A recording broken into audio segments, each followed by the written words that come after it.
According to census data, fewer than three-quarters of Americans who are old enough are registered to vote. Since 2019, a nonprofit called Vote ER has taken voter registration efforts into medical exam rooms across the country, healthcare providers checking on patients' civic health. One of them is Tianya Lawrence. She's a family nurse practitioner in Athens, Georgia. Tianya, thanks so much for joining us. We should state off the top that even though this is called Vote ER, you don't do this in emergency rooms, right? Not necessarily when they first come in. I'm actually in family practice, but a lot of our volunteers and healthcare providers are actually in the ER. So, how does this work? How do you bring this up in your conversation with patients? I think it has to be a conversation that's done not just during an election year, but something that's done year round, all the time. I think it's important for healthcare workers and healthcare providers because we already have that rapport with our patients.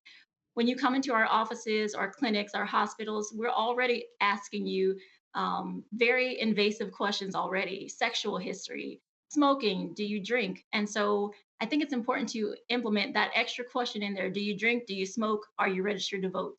What's the reaction like? We've had some great, awesome outcomes. I personally have had some awesome outcomes. I think initially it's a shocker to patients in general because you're there to talk about an illness or a chronic condition, and we're asking you about your voter registration status.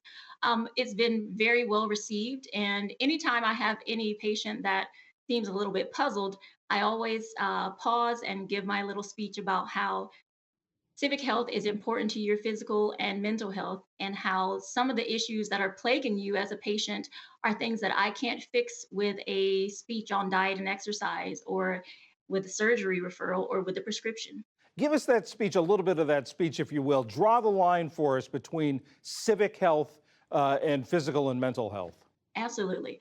I'll paint a picture of a patient I had. A 67-year-old African American female discussing diabetes. And it was an easy diagnosis. It's something that any provider could have done. And you pat yourself on the back because you've made the correct diagnosis, and you've given them a speech about diet and exercise, and you've given them a wonderful prescription for a medication that they saw on TV that's going to work wonders for their condition. But then you realize that that patient can't afford any food changes, or dietary changes, because they're already living paycheck to paycheck. You realize they can't exercise because their neighborhood isn't safe, or they work two jobs, and they don't have time when they get off work. You also realize that that wonderful prescription that you've written, that patient can't afford that either.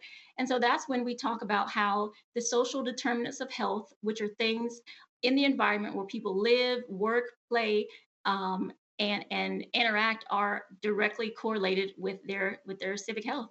And so that's when we talk about voting, and how I can't necessarily change those things from the inside of my office, but as a patient, you can with your vote. Did you ever get pushback, or have you gotten pushback either from a patient, someone maybe accompanying a patient, or someone else outside the exam room? I wouldn't necessarily say pushback. I've got a lot of, I will say, being ignored at sometimes.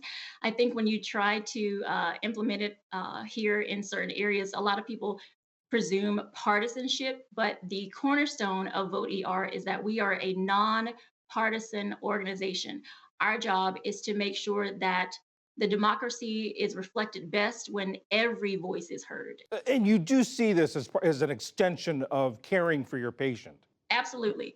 This should be something that is implemented in everyone's practice. I believe in June of 2022, voting was implemented as a social determinant of health, as a health crisis. So it is super important. Tianya Lawrence, family nurse practitioner from Athens, Georgia, who helps register her patients to vote. Thank you very much. Thank you so much for having me.